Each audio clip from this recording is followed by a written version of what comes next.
what do they say? Nothing in, nothing out. Mm-hmm.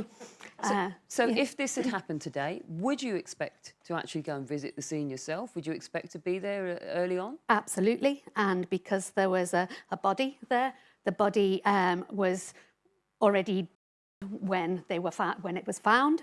It should have been kept at the scene.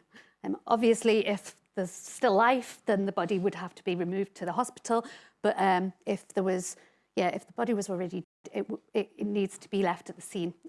We look at a scene as like a big jigsaw, and if the more pieces of the jigsaw that are there, the easier it is to determine what has been, what's happened.